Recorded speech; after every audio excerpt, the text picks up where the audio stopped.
This is the Big O Show. This is the Big O Show. All right. There he is. How you feeling, my man? You feeling good? I'm doing good. How's my homeland treating you? Very good. Actually, very clean. Obviously, your people are just nice. I'm the exception. Yep. Yeah, exactly. You're the exception, according to Dolphin Nation. Anyway, and the two years, of course. No, but seriously, no, it's although, bro, the traffic in Montreal, holy shit, it took me close to an hour to get the hell out of the city just to drive to Quebec, bro. It was brutal. Now, somebody that apparently is Canadian, she told me on Twitter that Montreal is known for traffic and construction. Yes. All the time. Okay, so she's right. She must know. She's like you. She must be Canadian, so she knows her stuff. So she told me, yeah, be prepared for that. So yeah, when we go back for a couple of days, it's going to be a pain in the ass. There are no hotels, no nothing, because Metallica has sold the place out. So it's like 80,000 people plus the Alouettes are playing at home. You're gonna go check out some Canadian football, dude. I want to, but guess what? It's the same night as the concert, Friday night. Oh, man. So I lose. I because Ottawa's close by, and I think even I think Quebec is home too. I think actually, right? Or is it Quebec? Yeah, I think Quebec doesn't have. No, not Quebec. Is it? No, it's Ottawa, the one that's home. The other one. Correct. Toronto's not that far either. Right. So I could drive there too, but. Dude, none of them are on Saturday. They're on Friday. That sucks. So Friday night in Montreal with the CFL game and Metallica, obviously the city's going to be a rocket, dude. So I haven't had the poutine yet. Now I'm told Ruben's Deli, Schmidt's Deli, Ches Claudette, or St. Catherine's to also go to. Those are all approved by Alain Poupart. St. Catherine's a street, though. It's not an establishment. Well, they told me there's a restaurant called St. Catherine's. Not familiar with it. Mind you, I haven't been there in 40 years, so my Montreal knowledge isn't what it used to be. Right, exactly. Okay. Check out the international fireworks competition, though, if you can. What was that again? Check out the international fireworks competition if you can. Where is that? When is that? I sent you a link when we were at the Dolphin camp. Oh, okay. I'll look at it. Okay. All right. Okay. I'll check it out. Okay. All right. Sounds good. This bastard Greeper went to the damn aquarium yesterday without me. They got freaking polar bears in there. Nice. In the aquarium. Yeah, that's what I want to go see a polar bear. Yeah. I mean, I've seen it before, but it's still kind of cool to see a polar bear. But yeah, man. And I haven't had my poutine because I got here last night. There's no way I was going to go to sleep and eat poutine late at night. Not that late, no. Have you had a coffee crisp yet? No, not yet. So I should. Any store will have that. Any store will have a coffee crisp. Any like convenience store will have a coffee crisp. Okay, so I definitely will try the coffee crisp before I get it, and I'll probably have some poutine today or tomorrow, for sure. I got to try it. I've never tried it. In fact, when I went to Canton, I went to this place. It was called Mike's Place. Great place, dude. Awesome. The menu was extremely extensive. So extensive, they had poutine. Okay. I did not order it because I go, dude, I'm going to Canada next There you go. You got to have the original. Yeah. Got to have the original. You know what I'm saying? Smart man. So I got a question for you. What the hell is Mitchell Agude and Cameron Good doing to this coaching staff when it comes to decisions about linebackers? We've all talked about how you need linebackers, and quietly they might be developing two young linebackers because these two guys continue to make plays. Agude's been shining for a while now, and now Good's also doing his share also. So talk to me, because I know you watch this stuff closely, and Dolphin fans desperately want some young linebackers. Talk to me about these guys. Yeah, they're going to run into a numbers problem, because when you talk about those guys, and we need to separate inside linebackers and outside edge defenders, outside guys, right, which is the category that Agude and Cameron Good fit in. So now, but you also have Jalen Phillips, you have Bradley Chubb, you have Emmanuel Ogbah, you have Malik Reed, who you signed as a free agent in the offseason. And then you add on the two young guys, Agude and Good, that's 6. They're not keeping 6 linebackers as defenders. Do any of them play inside? Do they have the flexibility of playing? Well, that's where Van Ginkel comes in. Van Ginkel, and I haven't mentioned Van Ginkel because he's one guy who could slide inside, because otherwise then you're looking at 7. Obviously, Phillips and Chubbs are making the team. Ogbah's making the team. He's making $15 million guaranteed. He's not going anywhere. No. And then Malik Reed, they signed as a free agent. I don't, off the top of my head, know how much guaranteed money they gave him. I don't imagine it's a whole lot. Is it possible they keep the 2 young guys instead of Malik Reed, who hasn't shown a whole lot and who also has been dealing with some injuries? Again, as you said, those young guys are giving the coaches things to think about. They're not. I think Van Ginkel is solid on this team, even if they count him as an inside linebacker. And it may come down if Malik Reed doesn't do anything in the preseason and Good and Agude continue to flash. Not impossible they wind up keeping those 2 young guys instead of keeping Reed. Let's see. He got $100,000 signing bonus.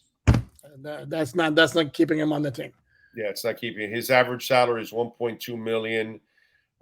So yeah, he's not making any real money yet. So yeah, they could easily cut him overall. So yeah, I would think that because we keep hearing about these young guys, and you followed this long enough, and a lot of fans out there understand this. Linebacker is one of those positions that, dude, you better watch everything you're doing, because guys, defensive tackles and linebackers will come out of late round picks or undrafted all the time to develop into really good players for you. I like Good last summer, I'll be honest with you. And he wound up caught up in a numbers game, which is why he didn't make the team. And I thought you won't be able to hide him in the practice squad. That's how much I liked him. I even told Joe Rose, because he's a Cal guy, and I said, dude, I love your guy. Good. I thought he was going to make the 53 because I just saw enough there that I said, oh, man, if they put this kid on the practice squad, somebody will scoop him up. And I was really surprised and nobody scooped him up. And I'm glad, because he's got size, dude. He's got length. And this is why I asked you if they're moving any of these guys inside, because I've been to a few practices, but I haven't noticed them inside. And if you show some versatility in that sense, then all of a sudden you become really valuable to that position. Not that I could tell you if it's not on the depth chart or the player doesn't acknowledge it, but it's been acknowledged with Van Ginkel, which is why I can freely discuss it with you as a guy who's done swing work. And again, he's valuable because he also can help you on special teams as well. So to me, he's the lock to make the roster. And considering the depth they have outside, it's almost, you almost count him in as an inside guy, along with obviously Duke Riley, Jerome Baker, and David Long Jr. And the question now becomes, where does that leave Channing Tindall, who has shown a little bit more in training camp than he did last summer, but still not enough. Still doesn't look like some kind of like an impact kind of guy. Yeah, still not enough, unfortunately. Yeah, no, I'm with you there. It's been a shame with Tindall, but again, it's where you maybe one doesn't hit, you find something else somewhere else with a Cameron Good or Mitchell Agude. I mean, Agude, and by the way, Agude is probably slightly ahead of Good, right? I don't know, and this is where I'm going to be honest with you. During the joint practices, I focused on the Dolphin offense versus the Atlanta defense, and I had Omar focus the other way around. So he had more of a look on the defense. My understanding is I think Agude may have had a sack. I don't know what Good did, to be honest with you. Okay. All right. Yeah, I know Agude has just flashed all over. All right. Offensive line work. I've asked all the guys, when am I going to see Kendall Lamb at right tackle and win at left guard? Because the experiment, I think, has gone on long enough, and we don't get enough of a positive reaction from Jackson and Eichenberg to feel good about their progress so far. I would not agree with you when it comes to the right tackle position. I think it's Austin Jackson not in pencil, in pen. I think I think he's actually had a pretty good camp. Yeah, he's gotten beat every once in a while, whether it be one-on-one drills, which in the grand It doesn't bother you that when he gets beat, it's bad. It's bad. Getting beat. I'll be honest with you, Austin Jackson's been much better than Connor Williams in training camp. And I mean much. If you're going to ask me the two problematic positions right now, it's left guard and center. I think Austin Jackson actually has had a pretty good camp. Robert Hunt's gotten beat also. I know Hunt has struggled some. I think these guys with contract issues, it's getting to them a little bit, Hunt and Connor Williams. I don't know. You mentioned that last time. I don't know. It just because it's a drop off that there's no answer, there's no excuse for it. You know what I mean? It's like, we know you're better. Why aren't you better? It's not that you're not that good. You're good. Yeah. You're inconsistent because something's on your mind, bro. Maybe the psyche is affected. Who knows? I see Kendall Lamb right now as your swing tackle. Pretty solidly locked in. I don't see Kendall Lamb as the starting right tackle. I think it's going to be Austin Jackson, Teron Armstead left tackle, Connor Williams at center, Robert Hunter right guard, and left guard. Who the hell knows? No, I mean, could be Liam Eichenberg, could be Isaiah Wynn, could be Robert Jones. Do you like what you've seen from Isaiah Wynn? Yeah, not great. I'm not sure the two best guys I've seen at left guard so far haven't been Robert Jones and Lester Cotton, to be honest with you. Wow. So, and then the preseason games and the joint practices with Houston next week are going to tell us a little bit more. And at some point, they're going to have to pin down on one guy and just stick with him. Do you think that, I mean, Atlanta and Houston, I almost think like, man, could you get better teams to help prepare you for the season? Wow. No, I get it. It's all, it's all in the same area, Southeast and all that kind of crap. So although Houston's not really Southeast, but it's kind of close to you. So I get it. That I know why. I understand how preseason schedules are made, by the way, folks. Okay. I'm not naive. I'm not stupid. I know what's going on, but it kind of sucks that you use a couple of mediocre teams. Although they had prepared for the season. Yeah, this was why, and I'm with you on the preseason schedule the way they do it, but they had Las Vegas last year, which made zero sense because right. Geographically more apart. Right. The Houston connection for joint practices is obvious with D'Amico Ryan's now head coach having coached with Mike McDaniel in San Francisco. So, that made a whole lot of sense. No, they could have gotten like better teams, but I think Atlanta, again, in the NFC South, which is kind of it's terrible. A better word, kind of a garbage division. I mean, they might win that division this year, New Orleans might have been the best team out of the NFC South to help you prepare because they got a good defense, and that would have been a good test for the offense, overall. Correct. They used to play New Orleans all the time in the preseason, and that stopped. I don't remember when. What happens with Dalvin Cook? That's a great question. A great question. Dolphins now are back to being the betting favorites to sign him. Joe Shad thinks it's the Jets. I still think it's the Dolphins. I think it's been the Dolphins from the get-go. I don't think he wants to sign anywhere else. I think he's just frustrated that nobody offered him money. Because from what I heard, the money's not much of a difference that everybody's offering him. No, correct. And there will come a time when he was like, okay, I need to get my ass into camp somewhere. And they'll be like, okay, I'm not getting any more money, so let's go ahead and do it. Yeah, and it makes perfect sense. And now also Kareem Hunt, who didn't sign. Correct. Supposedly he's got offers from other teams. Could the Jets be one of those teams? Because he fits in for what the Jets need, maybe even more so than Dalvin Cook, because Dalvin Cook may be playing the prima donna guy. Like, no, I'm no backup to anybody. I don't care about Breece Hall. Whereas Kareem Hunt, who's more desperate for a team, might be more amenable to be like, okay, I'll do your lead role until this guy's back, and then I'll be the complimentary back.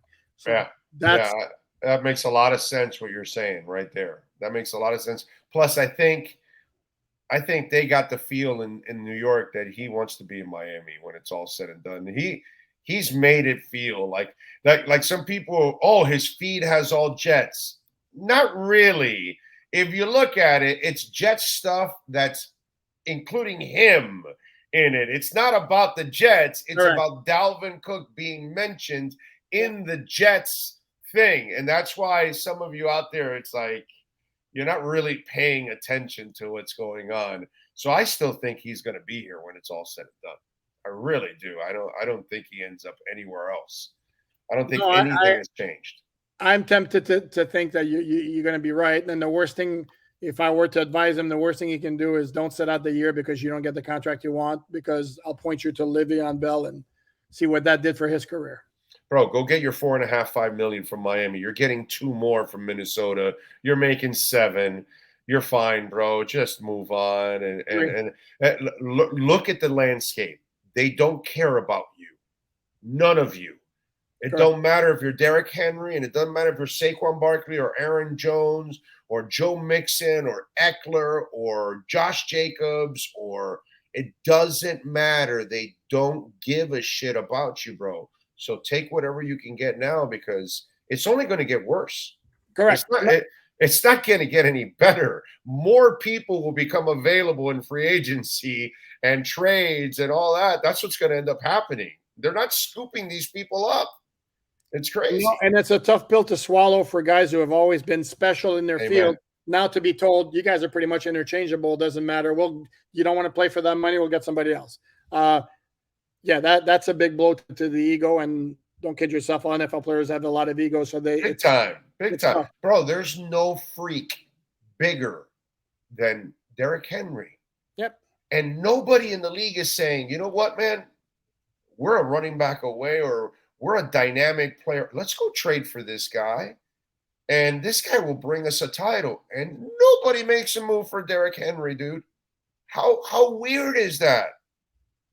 Like, it's not if you understand the way the game is going. Plus, Derrick Henry's got a lot of mileage on his body too. Yeah, but you figure they're so desperate at this point, they'll probably take a 3rd rounder for him right now. And you could add a piece that will definitely take you to a title. You know what I'm saying? And nobody makes a move for that one guy that is bigger and better than anybody that's available in the last 10 years. And that tells you all you need to know about the whole position. So if Dalvin Cook is smart, brother, get it done right away already. You know? Or whenever you're ready to play. You know, it's just all right. So Mike White is like, if this was a horse race, he's like 8 lengths in front of Skylar right now. Is that what you know? I said all along that Mike White was going to be the number 2. And yes, you did. As bad as he looked in the offseason, and he did look bad. Yeah. I heard you with Joe before. You made the point. It's like when the first practice in front of fans, all of a sudden it's like boom, night and day. And every practice, I mean, he still has a few throws here and there that are bad, really bad throws, but overall he's been really, really, really solid. Yeah. So if that competition's not, again, I'm not even sure there ever was a competition. If there was, if it's not over, it's pretty close to it. Yeah. And by the way, this is another example for those of you out there that are arm queens.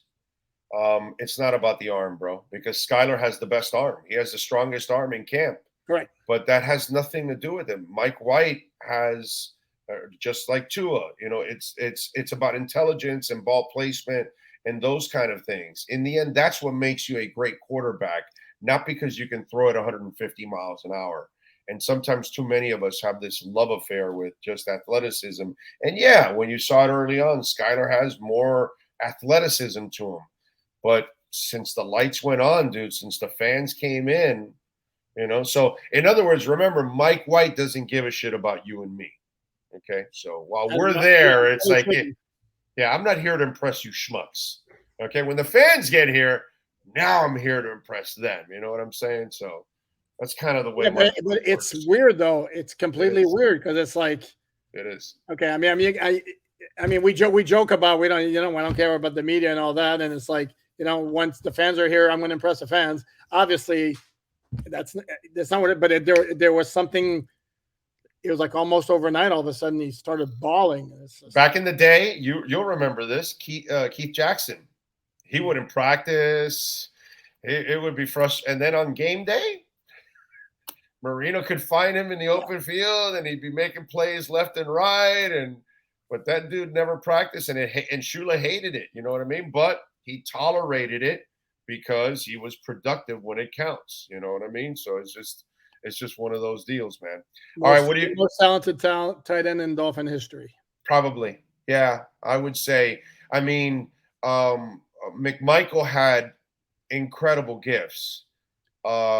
Keith Jackson was a little better. There's no doubt. But let me tell you, Randy could have been even better than what he was. Okay, and he was good here for Miami, but he could have been even better.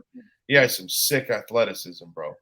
Randy McMichael is a good tight end. It was also at a time when the quarterback play wasn't necessarily terribly accurate. Right. He didn't have Dan Marino. No. Which helps Keith Jackson out a lot. All right, what do you got going on SI so folks can check you out, my brother? Well, we're going to have a overall preview of the preseason game opener against the Atlanta Falcons tomorrow. I'm going to do a story on, I'm not exactly sure what number, 10 or 12 players to watch in that preseason opener, and we're going to attack the issue of Tua in the preseason. Okay. All right. I thought of playing him, but if you're not going to play Teron Armstead, it's not worth it. And plus, I've kind of seen enough of the experiment. You apparently like the Austin Jackson experiment. I don't. I think you can't start him. But the whiffs are too bad. That's my problem with Austin. But because of that, I probably would hold out Tua on there. But I was up until yesterday. I was like, hey, why not play him for a series? But, it's just the struggles on that line. And you're not going to play Armstead anyway. So. No, hell no. But here's the thing. If you remember last year, the first series of joint practices against Tampa Bay, and the way the offense looked in those first two games, it's like, no, that offense is like sharp. It's clicking. No need to see anything. This week against Atlanta, the offense wasn't nearly as sharp, where it's like, nice. It would be nice to see the offense, get back to clicking a little bit. Yeah, I'm with you there. All right, follow him on Twitter at Poupart NFL and catch his work there at SI doing his thing, alldolphins.com. As always, Alan, thank you, my brother. Have a terrific week, my friend. Enjoy Montreal and the beautiful province of Quebec. I definitely will, man. Beautiful place, that's for sure. Thank you, sir. EJD Construction. We love talking about Eric and all the great people at EJD Construction, 305-433-4843. Dade or Broward County only, okay? They got a lot of work, and they do a lot of their work in Dade and Broward counties. So if you happen to live in those two counties and you're looking for custom home construction, major home remodeling, you need to add a second floor. One of our listeners, unfortunately, had a fire in their home. So everything inside was burnt up. And so they had to remediate the entire home. So they gutted inside. And they can do that. Again, full contractor, folks. So they do it all. Custom home construction, major home remodeling. We're not talking about a handyman. Okay, so if you want to build a balcony, which we just got a listener now that is actually building a balcony in their home in the second floor. So that's actually pretty cool, man. One of our listeners built an observation deck. I mean, all kinds of things, modernizing the kitchen. That's been done before. So we've had listeners doing all kinds of different projects for their home. And EJD Construction can get it done for you. Get those permits done. 305-433-4843.